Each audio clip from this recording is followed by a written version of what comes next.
Hello, hello, hello, and welcome back to another victory edition of the Believe in Lions podcast. That's BLEAV. And I am joined, as always, by the all pro safety, the interception leader, and the all star co host of the Believe in Lions podcast, the one, the only, Glover Quinn. What's up? Just enjoying life, just been coasting ever since the Lions dominated the Jacksonville Jaguars 40-14. When you come off a win like that, it makes the rest of the week just so much better. Oh yeah. Sometimes you have games where, this is what you expect, right? But they don't do that, right? So it's great to have a game where you expect them to come out and dominate the Jacksonville Jaguars at home. You expect them to be dominant offensively and really defensively. You expect that if you consider yourself a pretty good football team, right? Jacksonville is better, obviously, but they're still not there yet. So you expect to have a game like that. Sometimes it don't happen. So it feels great when it does happen and you can go out and have a dominant offensive and defensive performance, even special teams. I think I saw a stat that said it's the first time since 2019, whatever, 2003 maybe, that a team scored on every possession that they had the ball. That means no turnovers, no punts. Like every possession you had the ball, you scored. That's huge. Absolutely massive. I believe it was 8 straight drives that resulted in points of some sort. The only drive that didn't was at the end of the game when they took a knee, and that doesn't count as a drive. That's game over. Lions played possibly their best football game in the first week of December. Lions, according to Dan Campbell, he says they've played their best game for 5 weeks straight. I don't know if I agree with that. I don't know if I'd put the Bills game up above some of the other wins, but they have been rolling. They have, man. I was talking to I think my brother-in-law the other day. And he's like, man, nobody wants to play the Lions right now. You know what I'm saying? Like, and we knew offensively that they had that. They just went through that stretch at the wrong time with key guys being injured, right? But now getting the Mon back, I mean, he's in the end zone every week. He's just creating separation, catching touchdowns, and also I saw that he was drafted in the 4th round, pick number 112. I know somebody else that was drafted in the 4th round, pick number 112 too. I won't call his name, but you can Google that. 2009 4th rounder, 112. So Amon probably got a pretty good career. That's a pretty good number. Um, but yeah, I mean he's playing phenomenal. But getting Josh Reynolds back and getting DJ Chark back, making big catches against his former team, I know that felt good. So getting some of those guys back just clears up space for everybody else. And then getting, DeAndre Swift back out there and Jamal continuing to be who he is. And Jared Goff, getting spreading the ball around.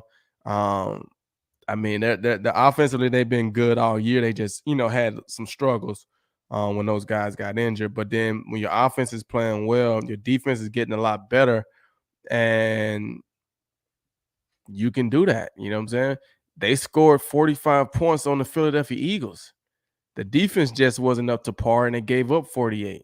But they put up 45 points on the top team in the NFL. So they can score points with anybody. They can. And lately, it just shows it's all coming together. Last year, December was the time that Amon-Ra St. Brown really broke out, really established himself as a premier threat for the Lions. But again, it was only over those final 4 games, so you got to see more of it. Now, this year, and again, he was hurt for a period of time, so we're going to ignore that because it's hard to produce when you've got a high ankle sprain.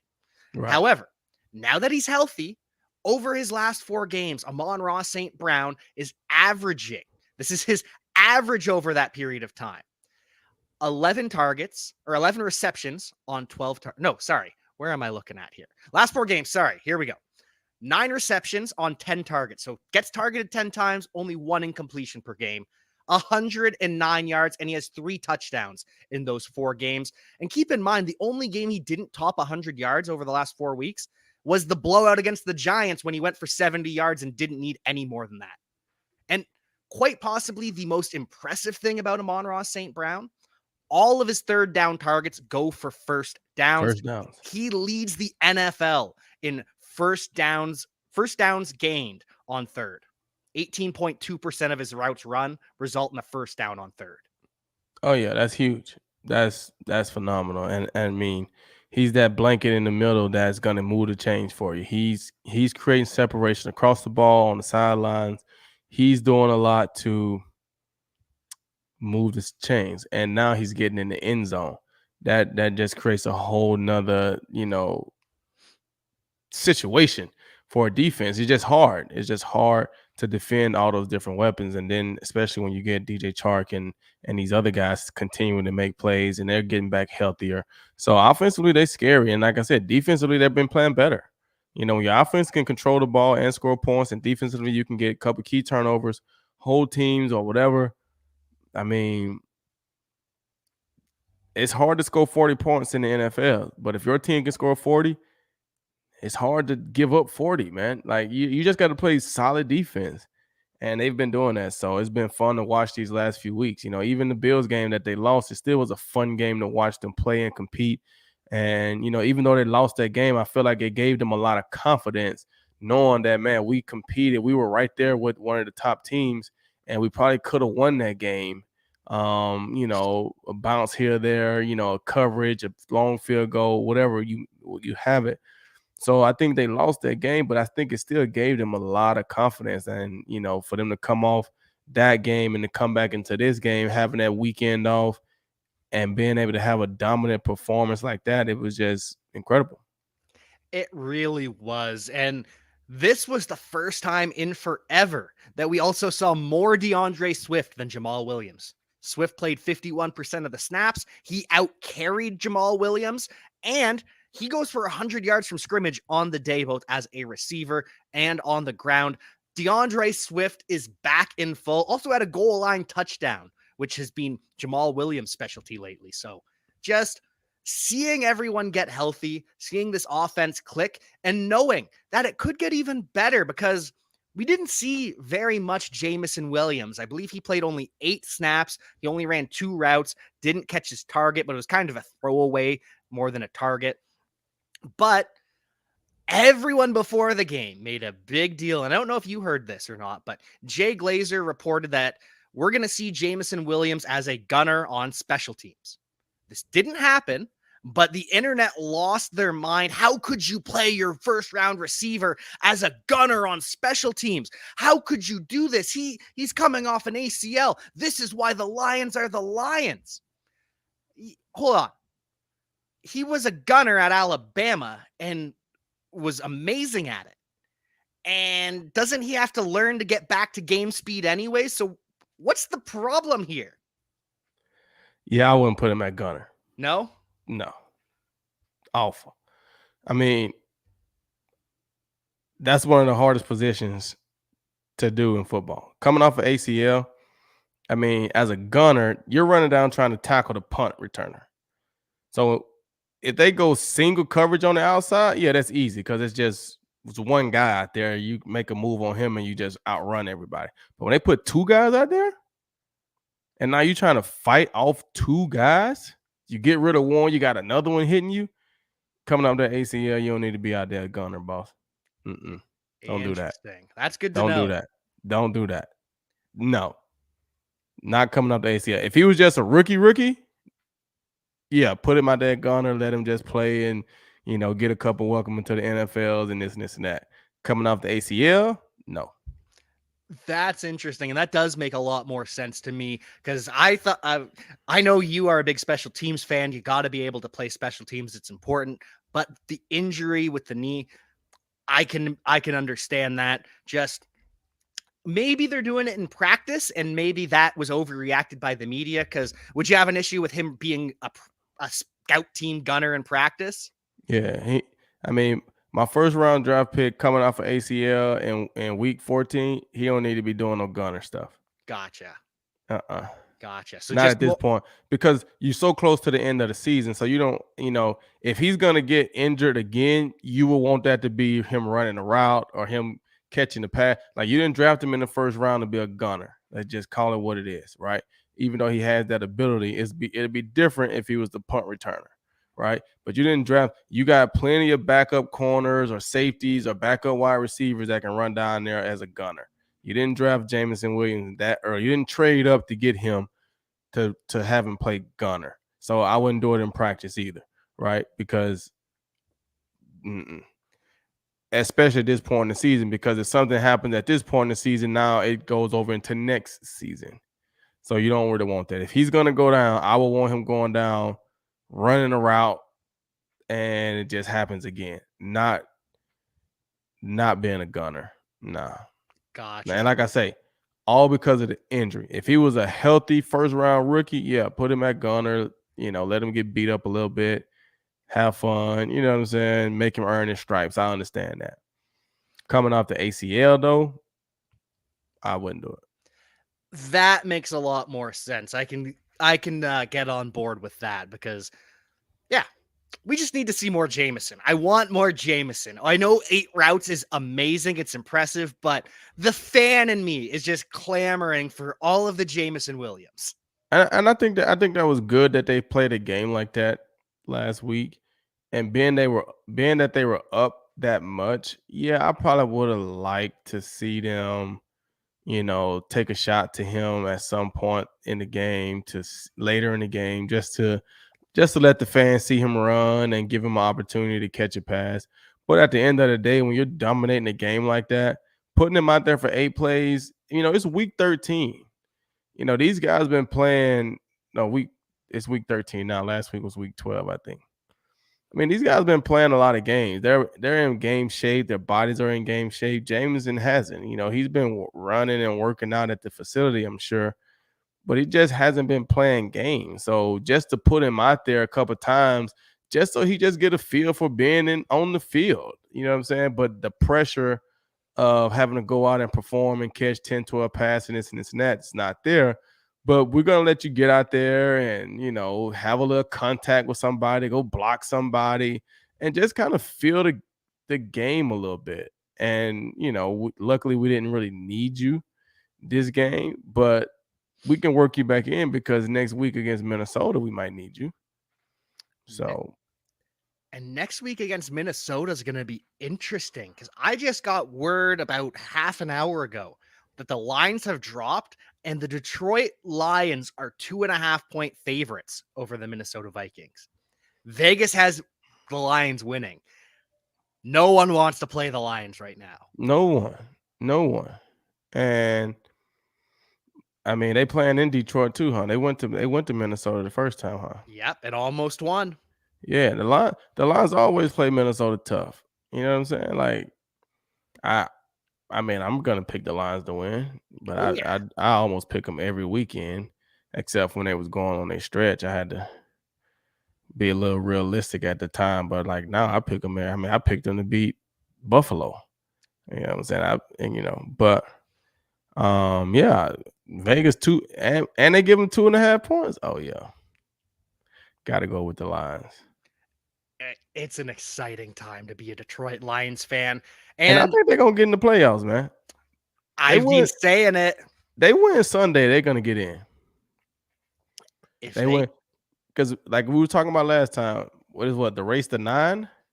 I think it's gonna be very difficult for the Giants to get to 9. I think it's gonna be very difficult for the Commanders to get to 9. That tie did not help them in that scenario. That tie did not help them, in my opinion, because now I think the Commanders got 4 out of their 5 or tough games, maybe. I think the Giants got to play the Eagles twice. You know what I'm saying? Like, yeah, you may catch the Eagles in week 17 or 18 and they don't need the game, and you may sneak. But for the most part, the Giants and the Commanders got a tough last 4 games. And then the Seahawks, you know, but the Lions ain't really worried about the Seahawks in a sense. They trying to get to 9 over the Giants and the Commanders and use the tiebreaker. And there's a chance that the Lions could even get above 9 if they beat Minnesota. If they win out, they're a 10-win team. And we talked about it last week. The Giants had to go 3-2, and the Commanders had to go 3-3, I believe, is how we were looking at it. Maybe it was flip-flop, but either way, that tie adds another win they have to get to that 10 win. Now they have to win 4 games Right. for both of them. Yeah, I don't see that happening. Especially I mean, when they they gotta play play. each other. They gotta play each other. I don't see one of them. One of them not gonna get to 10, and then the other. Neither one of them is gonna get to 10. I'm just gonna say that right now. Neither one of those teams are gonna get to 10. If the Lions get to 10, they're definitely in. If they get to 9, I think they get in as well. I'm starting to think so. I'm not starting to. I've been saying it for weeks, but I'm starting to get even more confident. It is starting to seem like the Lions are destined for the playoffs. And the best part, they're going to be facing, unless something crazy happens and Minnesota blows it, they're going to be facing the Vikings in the first round. Mm-hmm. And Minnesota could blow it because I mean Dallas is right there. You know. Dallas has to get over the Eagles though, because Yeah, Eagles true have the statement. True division. statement. Dallas won't be number 2. You're right. They can be 12 wins and still not get over the Eagles. So yeah, it's Yeah. more than likely will be Minnesota. The Yeah. 49ers are the only, because we know the Buccaneers and we know the Falcons aren't catching them. So it's No. the 49ers would have to No. surge and the Vikings would have to fall. Yeah. Yeah, the Vikings are gonna be number 2. Because I mean the Vikings don't have anybody that's left to play but us. I mean, division games, they're gonna beat Packers if they play them again. They'll beat the Bears. I don't know who else they got, but I think they've got a pretty easy end of the yeah, they don't season. play all the tough teams. So And outside of the Lions game, they should handle the end of their season. So yeah, they'll be in the 2 spot. And they that's gonna put the Lions in a division game because they're gonna go beat Minnesota. they are. They are. And if the Vikings win on Sunday, they clinch the division. But if the Lions beat the Vikings, the Lions still technically have a shot at the NFC North. It is almost certainly not going to happen. But again, if you told me heading into the second week of December that the Lions were not eliminated from the NFC North race, I would be thrilled. No question. No It's a question. And like we've always said, you want to be playing meaningful football games in November, December. And they did enough in November by winning 3 out of 4 or 4 out of 5, however many they played, because I know November was a little longer month, right? I think they played 3 or 4 games. However, they did enough to give themselves a chance to be playing meaningful games in December, because they could have tricked off November and then they would have been home for the holidays already, right? But they did enough in November to give themselves meaningful games in December, and that's what you want. And you got Minnesota, that's a big game. Once you beat Minnesota, the Jets game becomes a huge game. You beat the Jets, the Panthers game come a huge game. You beat the Panthers, the Bears game is a huge game. You beat the Bears, the Packers is a huge game. Like every last one of these games get bigger and bigger and bigger as you go down the stretch. So good job to them for giving themselves a chance. Now they got to go and make it happen. They do. They do. Looking back to the last game for a second, though, Trevor Lawrence after the game came out and said, we've lost 8 games, but I've never felt embarrassed about a loss. The way we played, the way we were completely dominated. Trevor Lawrence, 179 yards passing, 32 yards rushing. He wasn't able to accomplish a whole lot. Sacked twice. Once was a half sack for Aiden Hutchinson. Love to see him getting in on the action. And the nose tackle, Benito Jones. And then our guy, James Houston, becomes the second Detroit Lions player ever to record 3 sacks in his first 2 NFL games. The only other player to do it was Aiden Hutchinson, who got 3 sacks in his second NFL game. Wow. That's crazy. Yeah, it was good to see. Like I said, the defense is doing good, and they're doing good enough. They're getting enough rush. I think James Houston has brought a different dimension to the rush. He brings some speed off the edge. He brings some athleticism off the edge. I think he's added to their rush. And once you have to worry about him, that opens things up for Aiden Hutchinson. That opens things up for different guys coming on blitzes and different guys coming on just rushes, D linemen. So that's a huge, huge, huge addition to the pass rush that they didn't have at the beginning of the season. And we've seen sack numbers, going up, in my opinion, these last couple of weeks with big sacks against the Bills, and then coming back, this past week with big sacks on Trevor Lawrence. And it's multiple players too, because even remember a couple weeks ago, Aleem McNeil was starting to get some pressure from that nose tackle position. Aiden Hutchinson has had some highs. John Kaminsky, who's a rotational end who kind of rushes from the middle, he didn't get a sack, but he had a lot of pressure on Trevor Lawrence. It's been really fun to watch actual pressure on the quarterbacks. And with Hutchinson, the stats aren't eye popping, a half sack and 2 tackles, but the thing that I've enjoyed the most about Aiden Hutchinson is he's so much more controlled than he was at the start of the year. Before, he was just relentless to the point of recklessness. And now he's setting the edge. He's staying home on bootlegs. He's not letting athletic quarterbacks get outside of him.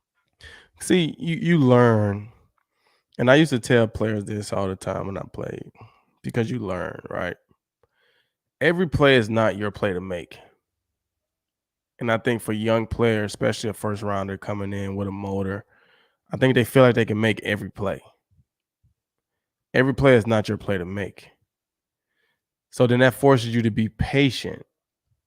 And when you do that, if you got the bootleg or you got the reverse or you got that, if that's your responsibility on this play, then you take care of that. Because that one time that they run the reverse, you're going to be there. The one time that they run the bootleg, you're going to be there. But the one time that they fake it, you're going to be there. So it tells the people up in the booth, hey, he's not biting down. We can't run the reverse. Hey, let's be careful when we try to run the boot, because he's not, you know what I'm saying? So when you're running all out of control, you're trying to make every single play. And you're not really doing your responsibility, because you end up trying to do somebody else's responsibility. If you understand, every play is not my play to make. And when I say not your play to make, there's times that you make plays, but you don't make tackles. Setting the edge and forcing the running back to run to cut up the middle, and Malcolm Rodriguez comes down and make a big tackle, you made the play. Because if you let him get outside, Malcolm Rodriguez can't catch him, right? We used to always say those guys are faster, right? But if you make him come up the middle, now we can get him. And so when you jump inside to try to make that play and you let him get outside, you hurt the team. When you stay outside and set the edge and you force him up and we get to hit him and get a tackle, you don't get credit for the tackle, but you really made the play. So once you play enough and you start to understand, I can make plays without making tackles and this and this and that. And then when it's my opportunity to make tackles, I have to make the tackles. And I think that's what we've seen from Aiden these last few games, is he's getting more comfortable. He's understanding how to play the game, and he's taking care of his responsibility. And that's why we've seen interceptions from him, just reading his man. Your guys swing you by as a blocker.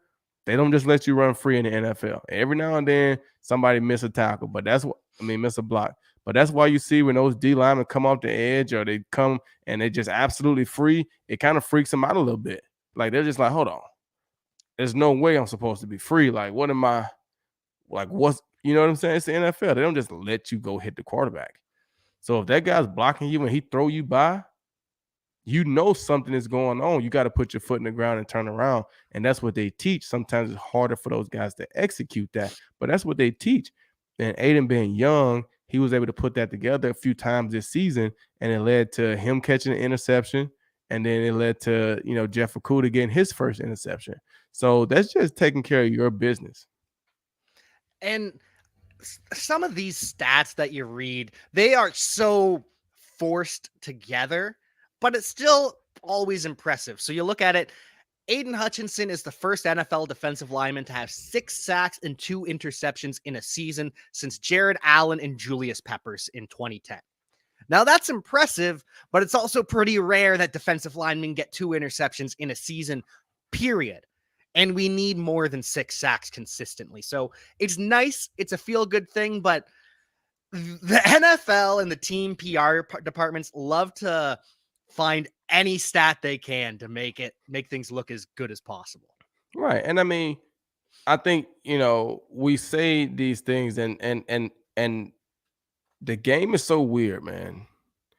You have to wait to the end to see its totality Yeah. because he got 6 sacks right now and 2 interceptions. He's actually in great company, especially with 4 or 5 games left. We're playing an immobile quarterback next week. He could go out and have 3 sacks Sunday. And now he's at 9 with 2 interceptions. And then you got 3 games left for 4 games to get 1 sack. Now you win double, you know what I'm saying? Like he has 6 sacks. But like I say, we playing Kirk Cousins one game. You know, who knows who's going to be playing in the last game of the season for Green Bay? Is it going to be Aaron Rodgers? Is it going to be somebody else, right? You got, Justin Fields would be tough if he's still out there. Mike White in the Jets.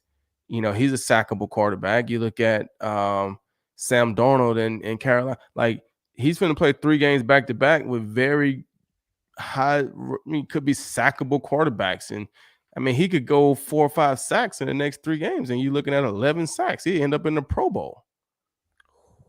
It could happen. It could happen like that. I mean, you look at the first game, he had 0. He come back week 2, he got 3. Yeah. Oh, you're getting me excited, Glover. I'm just saying. Real So excited. you just got to look at the totality of it. Right now, it may not look like this and this and that. He only got 6 sacks, but man, it only takes 1 game, and you got 9.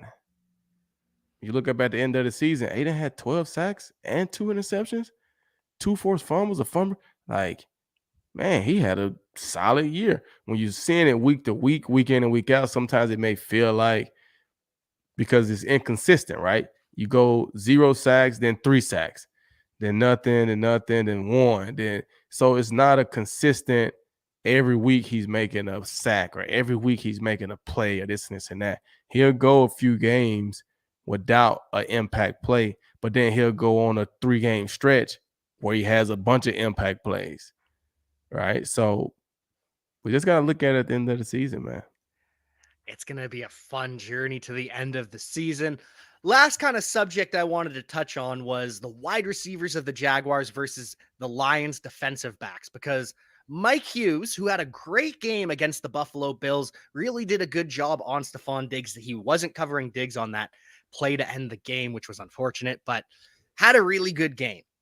This week, he was not in the game plan at all. Instead, they went with Jeff Okudah and Jerry Jacobs, the second year out of Arkansas State. But it almost feels as though it's a week to week evolving strategy for the Lions in the secondary, where it's so much more matchup based than we saw at the start of the year, where it was just Amani, you're here, Jeff, you're here. Yeah, I mean that's really how it is. With Jeff coming back, now you got your starter, you got your number one cornerback, and so now it's about okay, what are our matchups? What does it look like?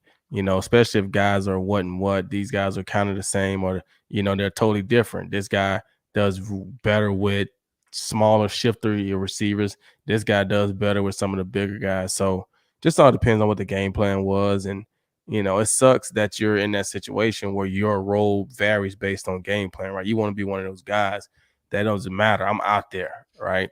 But sometimes it be like that. And that means you got good guys that can play. And just keeps you going week in and week out. You got to go out and earn it every day. And, but I think the line secondary has been playing a lot better. And, we don't give up big passes and things like that. You give yourself a chance. They do, and they really have. They've really tightened it up. There's so much more competition than at the start of the year. Remember, it was Amani is 1, Jeff and Will, you're fighting for 2. And everyone else, you're just all backups.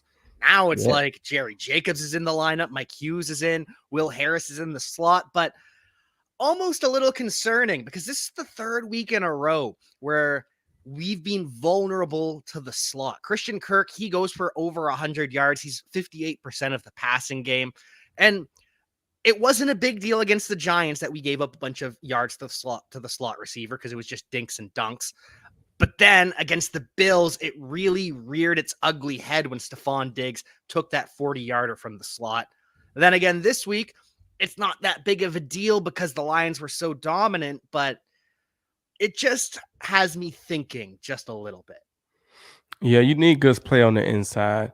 And I would say this, the thing that probably hurt with Buffalo is they had two guys, right? They got Gabe Davis that you got to worry about. They had Isaiah McKenzie, and then they had Stephon Diggs, right? So that's where you kind of run into problems. Like when you look at the Giants, you look at the Jaguars, Christian Kirk going for however many yards he went for. I mean, I don't even know if Marvin Jones had a catch. He You know what I'm had saying? 17 yards on one reception. Yeah, I can't think of another receiver. I mean, Zay Jones dropped two passes, and you know, you look back at the Giants, you know, the guy I can't remember Wandale Robinson. Wandale Robinson had a couple plays, but who else did anything? So if Yeah. you can go into a game and say, okay, well, that slot guy's gonna catch, a few passes and have, 75 to 110 yards, but nobody else is really gonna do anything. I mean, you see Trevor Lawrence had 170 yards passing. You know what I'm saying? So Yeah. I don't think that scares you as much, but it scares you when they got guys on the outside that can make plays as well, right? So when you played against Minnesota, they had guys on the outside that can make plays. Stephon Diggs, Gabe Davis. So then we got exploited a couple of times in the slot with Isaiah McKenzie running across field, catching a touchdown, and then obviously at the end of the game with Stephon Diggs. So when they got multiple receivers, the glare in the middle shows up. When they don't have that many guys on the outside that can hurt you, then we can survive with those 80, 90 yards from the slot. But you can't survive with those 80, 90 from the slot when you got guys on the outside giving you another 110, 115, or just creating that pressure. That's difficult to defend. And that's what's going to be so pivotal this coming weekend against the Minnesota Vikings is Justin Jefferson, Adam Thielen, KJ Osborne. They can all mix and match. They can all play X. They can all play Z. They can all play slot. They can do whatever you want. But that's what's going to make it so pivotal is can we shut down Justin Jefferson and Adam Thielen and just rely on KJ Osborne? But then there's also the TJ Hawkinson question that's going to be glaring this coming weekend. Yeah. And I mean, you know, like I said, unless it was bad blood between those guys, I don't think it'd be that bad of a thing. No. He played there. He'll be happy to see his buddies and stuff like that. Now, if it was bad blood between the coaching staff and him, or they just didn't like him, maybe they were real with him. Because at that point in the season, the Lions wasn't 5-7. You know what I'm saying? They were probably 2-7 or 2-6. You know what I'm saying? At that point in the season, so they may have kept it real with him and told him like, "Hey, this is kind of where we are. We want to keep you here, but we know that we're not going to be able to pay you, and rather just let you leave in free agency, we'd rather get something for you and be able to put you in a trade." Maybe they kept it real with him, and it wasn't bad blood, and he maybe understood it and was like, "Okay, I understand, and it's just part of it." If it was bad blood that he wasn't in favor with the coaching staff, or they did this or that, or they just traded him and didn't show any kind of respect to him in that sense, then yeah, he'll probably be fired up. He's gonna be fired up anyway because it's his old teammate, but he'll have a little extra fire if he knew it was something different. And I think it'll just be the regular fire, excited to see your buddies, excited to play against the team that drafted you. It really seems as though this new Lions organization is just straight shooters with the players. They're honest. It's like we saw with Matthew Stafford going to the Rams. It was a win-win. They let him pick his destination. I struggle to imagine that there's any bad blood between the Lions and Hawkinson, but who knows? We'll see on Sunday. Haven't heard anything from TJ Hawkinson negative about his time in Detroit. Unlike AJ Brown with the Tennessee Titans, I don't know if you saw this, but the Titans ended up firing their general manager today after AJ Brown put a whooping on them. Yeah, I said this like so. I was on the phone with my best friend, and I saw the notification come up. Titans fired GM. I was like, uh, AJ Brown. I got that man fired. They played AJ Brown on Sunday. He torched him like that. Tuesday, they done fired the GM. Why you let him go? Like, why we did whatever? Why'd you piss him off? Why'd you whatever you did? You got to go. And That blew my mind. It was truly a he he played mid-season with an 8-win team, 7-win team, whatever. We're getting ready to go in the playoffs. You done fired the GM. yeah, that's not something you see too often. And AJ Brown is just phenomenal. He's phenomenal. The Eagles are phenomenal. It's going to be a fun rest of the season, not only for the Lions, but across the NFL. There are so many good games still to come. A lot of good games. I mean, they wanted me to do upset pick last week, and I was just like, I didn't really see any games on the docket that would have been deemed as like upset games. You know what I'm saying? Like Chiefs and Bengals, that's not upset. Commanders and Giants, that's not upset. Lions and I mean, I guess looking at how the Lions beat the Jags, if the Jags would have beat the Lions, that might have been the biggest upset of the weekend. You know what I'm saying? Like the Yeah. Texans and the Browns, that's not an upset.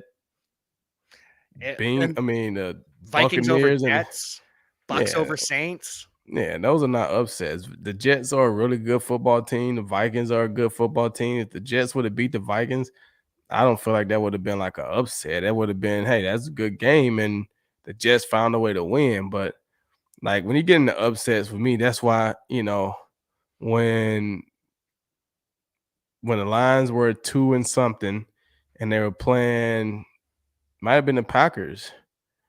And I was like, that's gonna be the upset of the week. Or was it the Packers? Whoever, somebody I I think picked. it was that Packers No, I game. beat it was the Giants. Oh, yeah.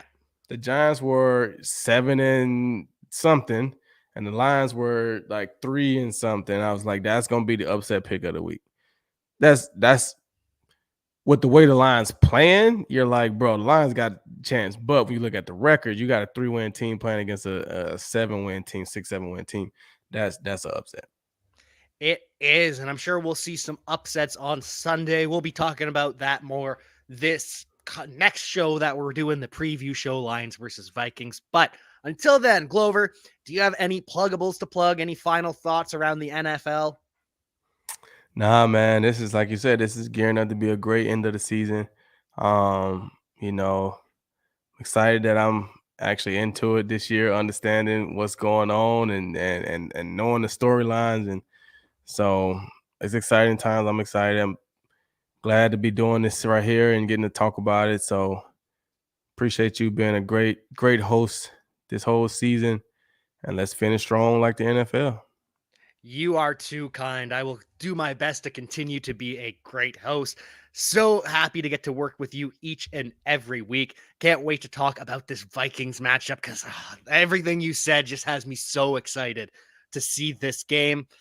Make sure if you are betting on the Lions to cover that 2.5 point spread, you are using our friends over at betonline.ag. And until then, when we preview this star making performance from the Lions that's about to happen, we will see you next time.